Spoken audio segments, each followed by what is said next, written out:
Hello dear, हमारा जितने भी फर्स्ट ईयर के डियर स्टूडेंट है वेलकम कर रहा हूँ। यहाँ पे जो आज क्वेश्चन लेकर आए हैं बहुत इंपॉर्टेंट प्रश्न है। ये प्रश्न जो है आपके 10 नंबर में एग्जाम में पूछेगा, ठीक है। 10 नंबर या 5 नंबर में पूछेगा, बस ज़्यादा चांस है कि 10 नंबर में ही ये पूछ सकता है, ठीक है।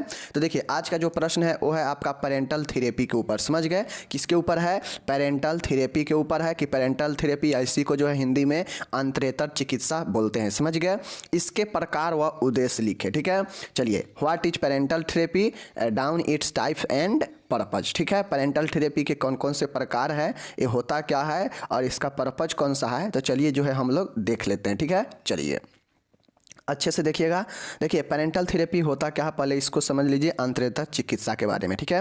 पेरेंटल से तात्पर्य है कि भोजन सहित उपचार के अन्य कारकों को अंतरीय मतलब अंदर की मार्ग से अतिरिक्त अन्य मार्गों से दिया जाना, या दूसरे शब्दों में कहा जाए कि किसी द्रव को शरीर की किसी गुहा, रक्तवाहिका या देह ऊतकों में किसी पोली नली या सुई के द्वारा प्रविष्ट कराना अंतरेतर चिकित्सा कहलाता है। देखिए अंतरेतक चिकित्सा क्या होता है कि शरीर के विभिन्न चाहे शरीर के ऊपर की भाग हो, चाहे शरीर के ऊपर की सतह हो, चाहे शरीर के आंतरिक मतलब अंदर की मार्ग हो, या आपका जो है कोई भी कैविटी हो, जैसे हो कि या बहुत सारे कैविटी हमारे शरीर में उपलब्ध है जिसको छिद्र या गुहा बोलते हैं, ठीक है। ब्लड वेसल्स है, ठीक है ना। उसके बाद देह ऊतकों है, मतलब जो टिश्यूज है। इस समय जो है हमें दवाई को क्या करना पड़ता है, दवाई को या कोई ऐसे फ्लूइड है जो कि पोषण के लिए होता है, उसको शरीर में भेजना रहता है। तो ये माध्यम होता है, पेरेंटल जो थेरेपी होता है यह क्या है, यह आपका दवाई कराने का एक क्या है, माध्यम है। कोई भी दवाई हो या पोषण हो या कोई फ्लूइड हो, इसके द्वारा जो है पेरेंटल थेरेपी में जो है दिया जाता है। समझ गए। जिसका जो है विभिन्न प्रकार से माध्यम है, जैसे शरीर के किसी गुहा में द्रव को आरोपित करना, ठीक है। रक्तवाहिका या देह ऊतकों में किसी नली या सुई के द्वारा प्रविष्ट कराना, ठीक है। ठीक है, ये समझ गए अंतरेतर चिकित्सा कहलाता है। समझ गए। ये चीज़ें याद रखिएगा कि पेरेंटल से तात्पर्य है कि भोजन सहित उपचार के अन्य कारकों को अंतरीय मार्ग के अतिरिक्त अन्य मार्गों से दिया जाना, या दूसरे शब्दों में कहा जाए। देखिए पेरेंटल थेरेपी से तात्पर्य होता है कि भोजन सहित मतलब भोजन भी और पोषण भी, मतलब वही ना, भोजन सही ना पोषण मिलता है, चाहे वो भोजन लिक्विड फॉर्म में हो या भोजन ठोस रूप में हो, ठीक है। तो भोजन सहित उपचार के अन्य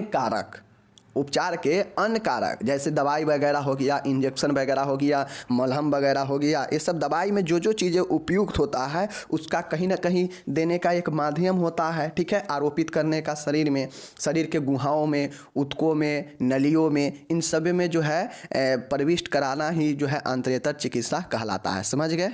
चलिए अब यहाँ पे देखिएगा कि अंतरेतर चिकित्सा के कौन कौन से प्रकार है, किसके द्वारा, कौन कौन से माध्यम के द्वारा जो है शरीर में भोजन, पोषण या दवाइयाँ को जो है पहुँचाया जा सकता है। चाहे वो ब्लड के नालिका में हो, चाहे ऊतकों के लिए हो, चाहे वो आपका जो है किसी गुहा में डालना हो, मतलब कहीं भी शरीर में कुछ भी दवाई हो या पोषण जो डाला जाता है वो कहीं ना कहीं अंतरेतर चिकित्सा का ही एक जो है प्रकार का उपयोग किया जाता है। समझ गए।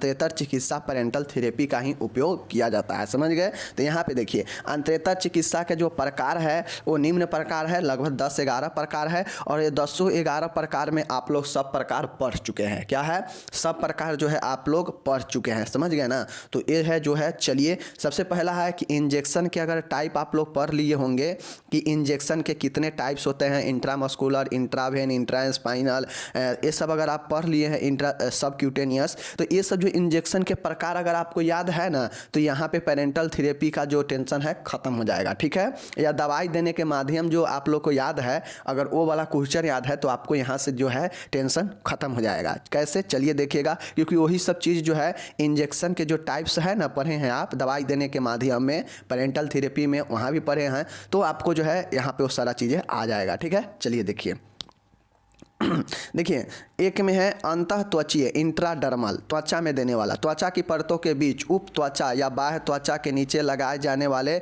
Injection epidermis. देखिए, अंतः त्वचीय मतलब त्वचा के अंदर जो उप त्वचीय होता है ना, तो उप त्वचीय के और त्वचा के बीच में जो बाह्य परत होता है, बाह्य जो त्वचा है उसके नीचे इंजेक्शन लगाने को हम लोग इंट्राडर्मल बोलते हैं। जो इंजेक्शन का ऊपर वाला इंजेक्शन है ना, और उसके नीचे जो इंजेक्शन लगाते हैं एपिडर्मिस के नीचे, त्वचा के बाहरी परत के नीचे जो इंजेक्शन लगाते हैं उसे जो है अंतः त्वचीय इंट्राडर्मल बोलते हैं। समझ गए? पहला याद रखिएगा, ठीक है? याद करना भी आसान है। देखिए, दूसरा है अथस्वत्वक इंजेक्शन सबक्यूटेनियस। देखिए, अथस्वत्वक इंजेक्शन हाइपोडर्मल या सबक्यूटेनियस। सबक्यूटेनियस आप लोग भी पढ़े हैं, अधस्वत्वचीय पढ़े हैं ना, अधस्वत्वचीय सबक्यूटेनियस तो वही है। समझ गए? सबक्यूटेनियस इंजेक्शन का मतलब क्या होता है, देख लीजिए। आप लोग पढ़े हैं कि त्वचा के ठीक नीचे जो है, जो आपका क्या है, हाइपोडर्मल और जो या हाइपोडर्मल जो टिश्यूज है या जो एरोलर जो आपका टिश्यूज है, स्तनमंडलाग्र और अर्धसत्वक जो ऊतक है, वो त्वचा के नीचे जो है इंजेक्शन द्वारा दवा को प्रविष्ट कराना ही जो है आपका क्या कहलाता है, सबक्यूटेनियस या हाइपोडर्मिक इंजेक्शन कहलाता है। समझ गए? हाइपोडर्मिक या आप हाइपोडर्मल या सबक्यूटेनियस कहाँ होता है, तो यह जो है त्वचा के नीचे जो आपका एरोलर या जो आपका हाइपोडर्मल जो आपका टिश्यूज है उसमें जो है क्या किया जाता है, ये त्वचा के नीचे होता है और उसमें जो दवा प्रविष्ट कराया जाता है वो आपका होता है अधस्वत्वचीय। मतलब समझिए, अधस्वत्वचीय मतलब त्वचा के नीचे आधा, त्वचा के जो आधा वाला भाग है ना, वहाँ पे इंजेक्शन दिया जाता है एरोलर ऊतक में। चूँकि हम लोग ऊपर देखे हैं कि ऊतकों में भी दवा प्रविष्ट कराना। समझ गए ना? तो यही चीज़ें हैं। तीसरा है इंट्रामस्क्यूलर इंजेक्शन, पेशीय मांस में देने वाला ये इंजेक्शन होता है। पेशियों में इंजेक्शन द्वारा दवाइयाँ प्रविष्ट कराना इंजेक्शन, कौन इंजेक्शन, अंतःपेशीय इंजेक्शन कहलाता है इंट्रामस्क्यूलर इंजेक्शन। समझ गए? चलिए, तीसरा हो गया। याद रखिएगा, जो लोग को अगर इंजेक्शन वाला याद होगा तो पेरेंटल थेरेपी भी आसानी से याद कर लेंगे, ठीक है? अंतःशिरीय या अंतःधमनीय इंजेक्शन, देखिए इंट्रावेनस या इंट्रा आर्टियल इंजेक्शन, ठीक है?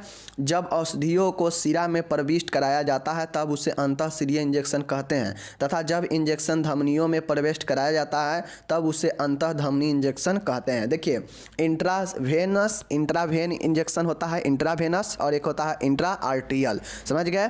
तो नाम से स्पष्ट है, वेन में जो दवाइयाँ प्रविष्ट कराया जाएगा इंजेक्शन के द्वारा वो होगा इंट्रावेनस, और जो आर्टरी में दवा प्रविष्ट कराया जाएगा इंजेक्शन के द्वारा वो हो जाएगा इंट्रा आर्टियल, यानी अंतःधमनीय और अंतःशिरीय। तो दोनों याद हो गया, एक ही में है, दोनों दे दिया है।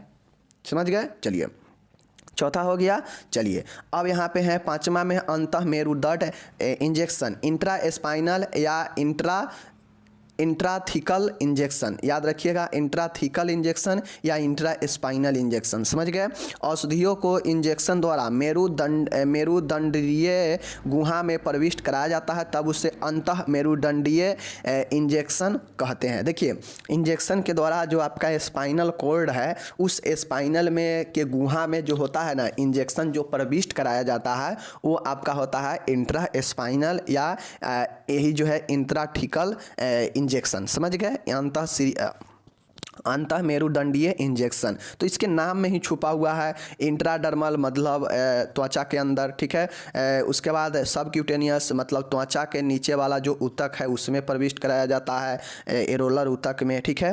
ये चीज़ें हो गया। नेक्स्ट आपका था कि इंट्रा स्पाइनल है तो स्पाइनल में प्रविष्ट कराना इंजेक्शन को, ठीक है? उसके बाद आप क्या देखे हैं, इंट्रामस्कुलर तो मांसपेशियों के अंदर दवाई प्रविष्ट कराना, ठीक है? उसके बाद आप देखें इंट्रावेनस या इंट्रा आर्टियर, तो वेन में इंजेक्शन के द्वारा और आर्टियल में आर्टरी में इंजेक्शन के द्वारा दवाई प्रविष्ट कराना ही जो है कहलाता है इंट्रावेनस और इंट्रा आर्टियल। समझ गए? चलिए, छठा देखिएगा, बहुत शानदार प्रश्न है। प्रश्न क्या है कि अंतः अस्थि इंट्राओसियस, आप सभी से ऑब्जेक्टिव में क्वेश्चन बार बार पूछता है कि इंजेक्शन में दवाइयाँ जो है, इंजेक्शन के द्वारा हड्डियों में दवाइयाँ देना क्या कहलाता है, इंट्राओसियस कहलाता है, अंतः अस्थि। समझ गए? अस्थि के अंदर इंजेक्शन अस्थि मज्जा बोन मैरो में औषधियों को पहुँचाने वाले इंजेक्शन को इंट्राओसियस इंजेक्शन कहते हैं। देखिए, इंजेक्शन अस्थि मज्जा बोन मैरो में औषधियों को पहुंचाने वाले इंजेक्शन को इंट्राऑसियस इंजेक्शन कहते हैं। ठीक है, देखिए जो हड्डी होता है, हड्डी में जो बोन मैरो है ना, बोन मैरो में जो इंजेक्शन प्रविष्ट कराया जाता है उसे के जो है हम लोग इंट्राऑसियस इंजेक्शन बोलते हैं। समझ गए। चलिए 7वां है, देखिएगा अंतः उद्रावरणी इंजेक्शन इंट्रापेरिटोनियल इंजेक्शन। समझ गए। उद्रावरणी गुहा पेरिटोनियल कैविटी में औषधि पहुंचाने वाले इंजेक्शन को इंट्रापेरिटोनियल इंजेक्शन कहते हैं। देखिए ये सब आपको सिर्फ याद रखना है, सिर्फ intra intra intra intra intra intra लगा हुआ है, मतलब अंदर। इंट्रा का मतलब ही होता है कि अंदर। समझ गए ना, तो यही चीज़ें हैं। तो इंट्रापेरिटोनियल इंजेक्शन था। समझ गए। इंट्रापेरिटोनियल इंजेक्शन का मतलब होता है कि जो हमारे एब्डोमिनल रीजन में जो पेरिटोनियल है, उदर का जो क्षेत्र है, उस कैविटी में जो है दवा जो प्रविष्ट कराया जाएगा इंजेक्शन के माध्यम से, तो वो इंजेक्शन कौन सा होगा? इंट्रापेरिटोनियल इंजेक्शन होगा, जो कि पेरिटोनियल गुहा में जो दवाइयाँ दिया जाएगा इंजेक्शन के थ्रू, तो वो इंट्रापेरिटोनियल इंजेक्शन होगा। समझ गए। 7वां भी। चलिए नेक्स्ट देखिएगा 8वां है इनफ्यूजन आधान। आधान कहाँ पे होता है? तो देखिएगा जब काफ़ी मात्रा में औषधियाँ एवं द्रवों को शरीर में प्रवेश कराया जाता है तब इसे आधान कहते हैं। प्रायः इन्हें अंतःशिरीय या अर्धसत्वक रूप से दिया जाता है। देखिए इनफ्यूजन क्या होता है, अब हम ऊपर जो है हम लोग इंजेक्शन के जो टाइप था लगभग 7 प्रकार के, वो हम लोग देख चुके हैं। ठीक है, तो अगर आपसे पूछ देगा कि इंजेक्शन का प्रकार लिखे तो सीधा पूछ देगा कि इंजेक्शन के प्रकार लिखे। इंजेक्शन होता है इंजेक्शन का प्रकार और इंजेक्शन देने में नर्स का भूमिका, तो इंजेक्शन के प्रकार 7 तक आप लिख दीजिएगा, वो हो जाएगा। ठीक है, दवाई देने का माध्यम अगर आपसे पूछेगा तो पेरेंटल थेरेपी में वो 7 को लिखना पड़ेगा, और उसके पहले जो है ओरल लिखना पड़ेगा, तो आरोपण लिखना पड़ेगा, निरोपण लिखना पड़ेगा। ठीक है, और उसके बाद जो है पेरेंटल थेरेपी लिख के इस 7 को लिख दीजिएगा। ठीक है, तो आपका दवाई देने का माध्यम हो जाएगा। ऐसे मैं करा चुका हूँ, आप लोग देख लीजिएगा। देखिए 8वां जो है कि आधान है, कहता है आधान इनफ्यूजन ब्लड। जो आधान कहाँ पे होता है देख लीजिए, जब काफ़ी मात्रा में औषधियों एवं द्रवों को शरीर में प्रवेश कराया जाता है तब इसे आधान कहते हैं। देखिए जब काफ़ी मात्रा में दवाई और या जो शरीर में जो औषधि या कुछ द्रव वगैरह जैसे फ्लूइड वगैरह जब देना होता है तो इससे जो है हम लोग क्या कहते हैं? आधान कहते हैं। समझ गए। आधान कहते हैं। यह जो प्रायः होता है इन्हें अंतःशिरीय या अर्धसत्वक रूप से दिया जाता है। इससे जो है किस माध्यम में दिया जाता है? इसे या तो इंट्रावेन द्वारा दिया जाता है या इसे जो है सबक्यूटेनियस माध्यम से दिया जाता है इन्फ्यूजन में। ठीक है, इन्फ्यूजन क्या होता है कि बहुत अधिक मात्रा में जब कोई दवाई या कोई द्रव देना होता है, कराया जाता है प्रविष्ट, तो उससे जो है इन्फ्यूजन कहते हैं। और ये किस माध्यम से कराया जाता है? तो इंट्रावेन के माध्यम से या सबक्यूटेनियस माध्यम से। समझ गए इन्फ्यूजन को। चलिए ठीक है, अब देखिए 9वां है शिरोभेदन। शिरोभेदन का मतलब क्या है? देखिए वेन सेक्शन या कट डाउन, वेन सेक्शन या कट डाउन। समझ गए। किसी शिरा को खोलकर उसमें एक नली या बड़े छिद्र वाली सुई डालकर उसके द्वारा औषधियाँ एवं द्रव प्रविष्ट कराना शिरोभेदन कहलाता है। यह प्रक्रिया आघात स्थितियों में की जाती है। समझ गए। वेन पंक्चर या वेन सेक्शन। समझ गए। इससे जो है हम लोग शिरोभेदन या जो है हम लोग क्या कहते हैं? वेन पंक्चर या वेन सेक्शन कहते हैं। देखिए जब कोई व्यक्ति अनकॉन्शियस होता है, आघात लग जाता है ना, तो वो जो है उसको बहुत ज़्यादा जो है क्या होता है उसको जो है एक थोड़ा ही समय में बहुत ज़्यादा जो है उसको लिक्विड का मात्रा का ज़रूरी होता है शरीर में एनर्जी देने के लिए या कुछ भी। समझ गए। तो उसको जो है क्या किया जाता है? जो वेन होता है, वेन को खोलकर उसमें एक नली का बड़े छिद्र वाली सुई डालकर उसके द्वारा औषधियाँ प्रवेश कराया जाता है। इसीलिए इसको जो है शिरोभेदन कहा जाता है। शिरा को भेद कर उसमें एक बड़े नली के माध्यम से सुई डालकर उसमें जो है औषधियाँ या दवा प्रविष्ट कराना ही शिरोभेदन कहलाता है। समझ गए ना, कि किसी सिरा को खोलकर उसमें एक नली या बड़े छिद्र वाली सुई डालकर औषधियाँ या द्रव प्रविष्ट कराना ही शिरोभेदन कहलाता है। समझ गए। शिरोभेदन मतलब भेदना, मतलब सिरा को भेद कर, सिरा को खोलकर उसमें एक बड़े नली का स्यू ये बड़े छिद्र वाला स्यू डालकर उसमें कोई औषधि या द्रव प्रविष्ट कराया जाता है, तो उसे जो है शिरोभेदन कहते हैं। ये जो है आघात की स्थिति में होता है। समझ गए। चलिए 9वां हो गया। 10वां देखिएगा ट्रांसफ्यूजन है रक्त, ब्लड ट्रांसफ्यूजन। रक्त के वास्तविक आयतन की आपूर्ति अथवा उन रक्त घटकों की आपूर्ति जिनकी मरीज के शरीर में कमी हो, जैसे क्लोटिंग फैक्टर, आंतन या प्रतिरक्षी एंटीबॉडीज। इसके लिए संपूर्ण रक्त या रक्त रस को सीरा या धमनी द्वारा मरीज के शरीर में प्रविष्ट कराना रक्तदान कहलाता है। ठीक है, ये चीज़ समझ गए। चलिए देखिए, ब्लड ट्रांसफ्यूजन भी ये क्या है, आपका पेरेंटल थेरेपी के अंतर्गत ही आता है। समझ गए, ये पेरेंटल थेरेपी के अंतर्गत क्यों आता है, क्योंकि इसमें जो चीज़ें उपयोग किया जाता है, जिसके द्वारा दिया जाता है, वो किसके द्वारा होता है। तो यहाँ पे देखिए, जो भी प्लाज्मा वगैरह हो या जो भी क्लोटिंग फैक्टर हो या जो भी ये एंटीबॉडीज शरीर में देना हो, किसी को ब्लड चढ़ाना हो, तो उसके जो क्या किया जाता है कि जो है उसे सीरा या धमनी द्वारा ही मरीज को प्रविष्ट कराया जाता है। सब में कहाँ रहा है, देख रहे हैं ना कि आपको जो ऊपर हम लोग देखे हैं वो सब का उपयोग हो रहा है शरीर के अंदर। कोई द्रव हो, क्या बोलते हैं उसको, ब्लड भी तो एक द्रव्य ना होता है, तो वो भी तो शरीर के अंदर ही प्रविष्ट कराया जा रहा है। कोई दवाई होगा वो भी शरीर के अंदर प्रविष्ट कराया जाएगा। कोई लिक्विड फॉर्म में जैसे सलाइन वगैरह जो चढ़ता है तो लिक्विड फ्लूइड होता है, तो उसको शरीर के अंदर ही दिया जाता है। तो उसको सब का जो है शरीर के अंदर प्रवेश कराना या शरीर के दवाइयाँ शरीर के किसी भी माध्यम से हो, शरीर को कोई भी द्रव या दवाइयाँ देना ही पेरेंटल थेरेपी होता है। और इसका जो है अलग अलग माध्यम से जो है शरीर के अंदर दवाइयाँ जो है प्रविष्ट कराया जाता है, वही आपका पेरेंटल थेरेपी होता है। समझ गए। तो ये रक्तदान समझ गए कि किसके द्वारा, सीरा और धमनी के द्वारा शरीर के मरीज के अंदर प्रविष्ट कराना ही रक्तदान कहलाता है। इसमें जो है रक्त के विभिन्न घटक जैसे क्लोटिंग फैक्टर, एंटीबॉडीज, प्लाज्मा या संपूर्ण रक्त जो इसको शरीर में डालना हो तो उसे सीरा और धमनी के माध्यम से प्रविष्ट कराते हैं। और यही जो है आपका क्या होता है, रक्तदान होता है। ये कब होता है, जब आयतन ब्लड का कम जाता है शरीर में, तब ये सब चीज़ें किया जाता है। समझ गए, 10वां भी समझ गए। चलिए 11 देखिएगा, 11 क्या है, ऊपरी फुहार, हाइपो स्प्रे। ऊपरी फुहार है, हाइपो स्प्रे से बिना सुई के औषधि को फुहार के रूप में त्वचा से होकर कराना संभव है। इसके लिए प्रयुक्त उपकरण में औषधि भरकर लगभग 125 पाउंड का दबाव नियमित किया जाता है, जो औषधि को बिना पीड़ा एवं त्वचा पर कोई चिन्ह छोड़े ऊतकों में प्रवेश करा देता है। देखिए, ऊपरी फुहार हाइपो स्प्रे जो होता है यह बिना स्प्रे को, बिना इंजेक्शन के होता है, और ये भी जो है शरीर के अंदर ही जाता है। भले ये जो है इंजेक्शन इसके अंदर नहीं डाला जाता है, बट ये जो औषधि होता है ये क्या किया है कि एक जो कोई भी उपकरण लेकर उसमें जो है दवाई को तैयार किया जाता है, दवाई को भरकर, और जो है 125 पाउंड का दबाव निर्मित करके जो है त्वचा पर ये दवाइयाँ छोड़ा जाता है, जो बिना पीड़ा रहित होता है और आसानी से यह ऊतकों में प्रवेश कर जाता है। क्योंकि त्वचा पर आप कोई भी चीज़ को लगाइए तो क्या करता है, धीरे धीरे ऑब्जर्व करता है, और वो ऑब्जर्व कहाँ करता है, तो वो ऑब्जर्व जो है आपका ऊतक में पहुँच जाता है। समझ गए। तो ये होता है ऊपरी फुहार हाइपो स्प्रे। समझ गए। चलिए, तो ये 11 प्रकार था जिसमें विभिन्न प्रकार के आप लोग इंजेक्शन देखे हैं। उसके अलावा आप लोग कुछ जो चीज़ें जो देखे हैं वो आप लोग देखे हैं, क्या चीज़ देखे हैं, एक देखे हैं फ्यूजन देखे हैं, एक देखे हैं ट्रांसफ्यूजन देखे हैं, एक आपका हाइपो स्प्रे देखे हैं, और एक आपका जो है और कुछ देखे हैं। यहाँ पे मैं बता देता हूँ। हाँ, एक देखे हैं सिरोभेदन, मतलब वेन सेक्शन, या आपका देखें यहाँ पे वेन पंक्चर। समझ गए। तो इतना जो है याद रखिएगा, 11 टाइप, और उससे ऊपर बहुत आसान है। ठीक है। अब इसका जो है हम लोग उद्देश्य देखते हैं कि आखिर जो है ये पेरेंटल थेरेपी का उपयोग क्यों किया जाता है। देखिए, अंतरेतर चिकित्सा या इंजेक्शन देने के निम्नलिखित उद्देश्य है। ठीक है, अंतरेतर चिकित्सा देने का क्या उद्देश्य है, क्या फायदा है, देख लीजिए।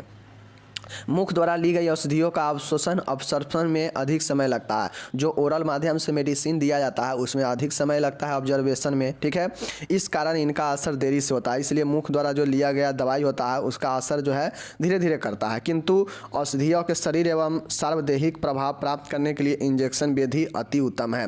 देखिए, औषधियों को जल्दी और संपूर्ण शरीर में प्रभाव पड़े, इसके लिए इंजेक्शन विधि सबसे उत्तम होता है। ठीक है। अब दवाई लेंगे, पिल्स लेंगे मुख के माध्यम से, तो हो सकता है उसका असर संपूर्ण शरीर तक होगा या नहीं होगा, हो सकता है उसका जो है आपके शरीर को कुछ इफेक्ट भी दे सकता है। तो इसके लिए जो है इंजेक्शन ही जल्दी होता है, जल्दी रिएक्ट करता है, पिल्स जल्दी रिएक्ट नहीं करता। ठीक है।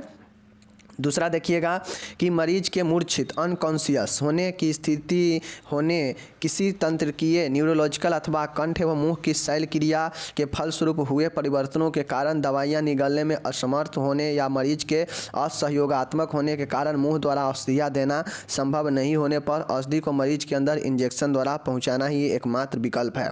अब देखिएगा बहुत सारे ऐसे पेशेंट होते हैं जो कि मूर्छित हो जाते हैं, अनकॉन्शियस बेहोश रहते हैं, उनको कोई ऐसे न्यूरोलॉजिकल मतलब तंत्रिकीय प्रॉब्लम है ब्रेन से संबंधित, उनका कंठ या मुंह का कोई सर्जरी हुआ है, ठीक है। तो इन सब में जो है उनको दवाई लेना मुश्किल हो जाता है। चाहे आप जो बेहोश पेशेंट होगा उसको अगर आप दवाई देंगे खाने के लिए नहीं खा पाएगा, उसको कोई ब्रेन में दिक्कत है तो उसको न्यूरोलॉजिकल प्रॉब्लम है तो उसमें भी वो नहीं ले पाएगा, ठीक है। उसका मुंह और कंठ का कोई अगर ऑपरेशन हुआ है तो उसमें कोई पिल्स देंगे तो नहीं ले पाएगा। तो इन सभी चीज़ों को दूर करने के लिए इंजेक्शन जो है बहुत ही अच्छा विकल्प के रूप में है, समझ गए। तो यही जो है आपका पेरेंटल थेरेपी जो कि इंजेक्शन का माध्यम होता है, समझ गए। त्वचा के अंदर प्रविष्ट कराने का एक माध्यम होता है, समझ गए।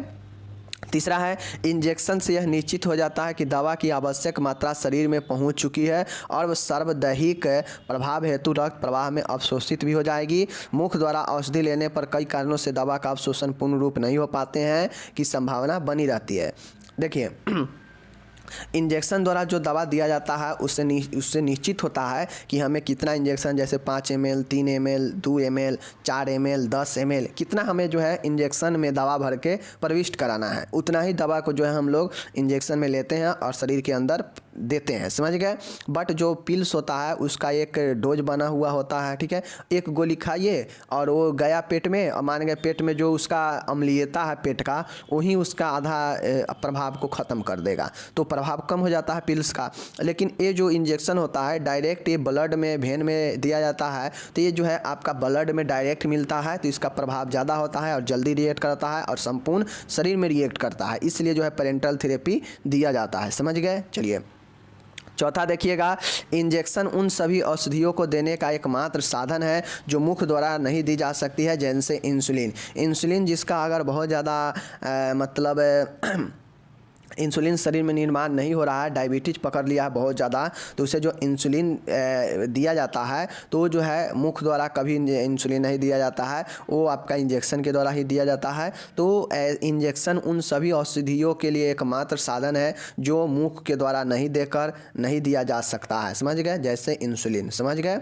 चलिए पाँचवा देखिएगा, इंजेक्शन देने के स्थान पर स्थानिक प्रभाव लोकल इफेक्ट उत्पन्न करने के लिए जैसे जाइलोकेन एवं नोवोकेन, नैदानिक उद्देश्यों के लिए जैसे सिक टेस्ट, ट्यूबरकुलोसिस टेस्ट, ठीक है, आदि। देखिए इंजेक्शन देने के स्थान पर स्थानिक प्रभाव उत्पन्न करने के लिए जाइलोकोन और नोवोकोन, समझ गए, ये जो है आपका स्थानीय प्रभाव उत्पन्न करता है, समझ गए। उसके बाद है नैदानिक उद्देश्य जैसे सिक टेस्ट और ट्यूबरकुलिन टेस्ट। देखिए जो इंजेक्शन होता है आप लोग जो है इसको क्या करते हैं, टेस्ट के लिए भी उपयोग किया जाता है, जैसे सिक टेस्ट में भी और ट्यूबरकुलिन टेस्ट में जो है इंजेक्ट किया जाता है शरीर के अंदर। तो ये जो है आपका डायग्नोसिस में भी इंजेक्शन का उपयोग होता है, सिक टेस्ट में और ट्यूबरकुलिन टेस्ट में जो है इंजेक्शन को इंजेक्ट किया जाता है शरीर में, समझ गए।